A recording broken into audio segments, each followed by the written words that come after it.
whole heart to the campaign. He also promised a peaceful transfer of power to Donald Trump.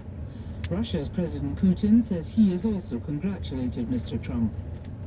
Ukraine's President Volodymyr Zelensky has criticized what he called the current rhetoric about a ceasefire in Ukraine, saying it was dangerous to call for one while no security guarantees for Kiev existed.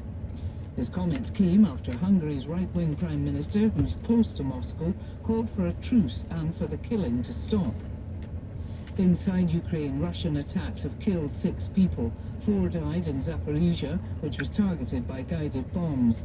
Artillery shelling killed 2 in the Donetsk region. Judges at the International Criminal Court have released an arrest warrant for a Central African Republic militia commander accused of committing war crimes a decade ago. The document against Edmund Baena was issued 6 years ago, but only now unveiled.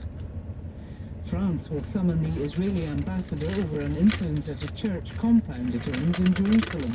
Israeli security forces have entered the church and briefly detained 2 gendarmes there. The US Central Bank, the Federal Reserve, has cut interest rates by 1/4 percentage point, the second reduction this year. Several global central banks have been cutting rates as the inflationary shocks of Russia's invasion of Ukraine ease. Cuba says it's begun restoring power a day after a nationwide blackout caused by a powerful hurricane. Rafael caused widespread flooding and damage to properties in western Cuba. And new research says spiraling private jet travel is driving up climate heating emissions. The data showed that the emissions had been increased by about a half. BBC News.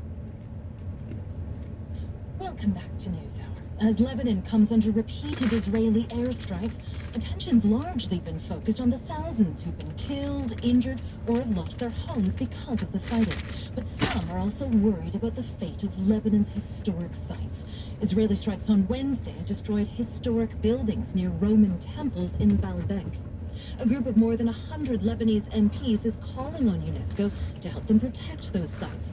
Earlier, I spoke with Najat Salima, an MP in Lebanon. I started by asking her to describe the airstrike last night in Beirut. So I live in Beirut, very close to